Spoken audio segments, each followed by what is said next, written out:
There are so many fascinating stories from cultures all around the world about global floods. Just think about that for a second. Across civilizations, continents, and belief systems, there are these strikingly similar accounts of catastrophic floods that reshaped the world. It really makes you wonder, doesn't it? And, when you start to dig into these flood narratives and try to weave them together, you start to uncover some really intriguing possibilities. Maybe the story of Adam and Eve isn't just about original sin, but about a people escaping a devastating flood. What if Lilith wasn't banished, but simply passed away, and Eve was her descendant, inheriting the wisdom and knowledge of those who came before? And that tree in the garden, could it have represented the very land they lived on, a lush paradise that was ultimately swallowed by rising waters? It makes you wonder, are global floods actually more common than we think? Not these gradual, incremental changes, but sudden, cataclysmic events that completely transform the landscape. I mean, if I were preparing for the worst, I'd sure want to know the truth about the historical patterns of these floods. Where are the safe havens? What are the warning signs? It's the kind of information that could make all the difference when it comes to survival.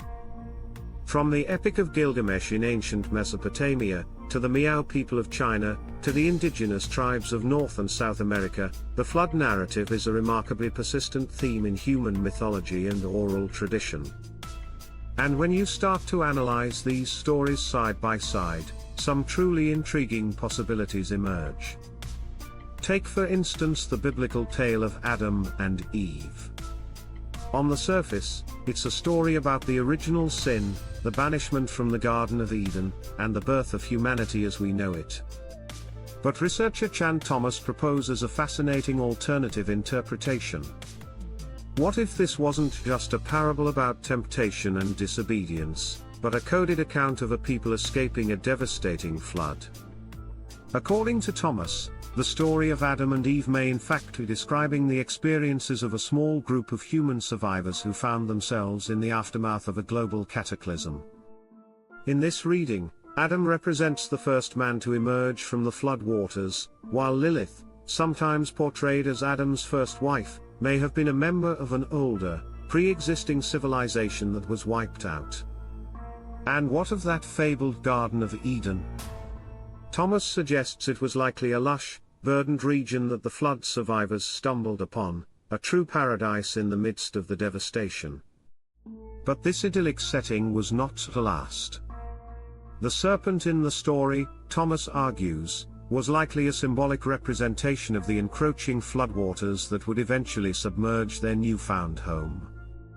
Faced with this impending disaster, the story of Eve and the forbidden fruit takes on a whole new meaning.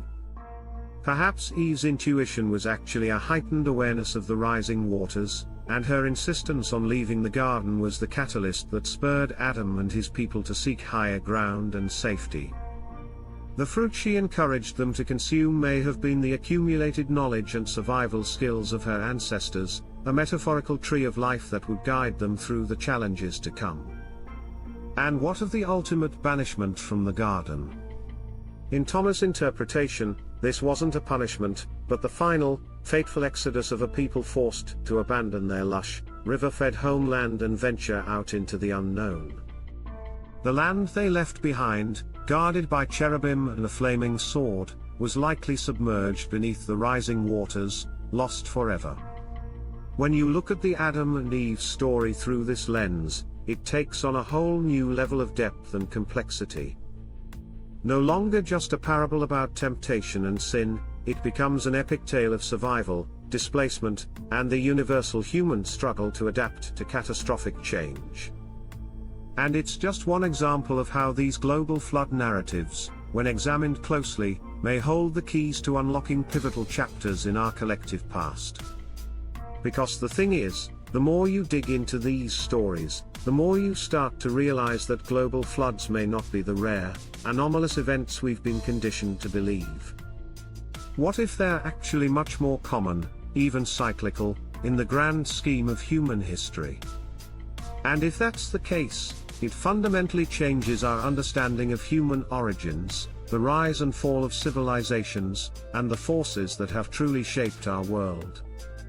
It's enough to make you question the very foundations of our understanding. What if the biggest lie ever told is the one that claims to have explained it all? Something to really think about, don't you think? I, for one, can't wait to see what other insights emerge as we continue to unravel these ancient mysteries. The possibilities are endlessly intriguing. Thank you for watching. Please like, share and subscribe.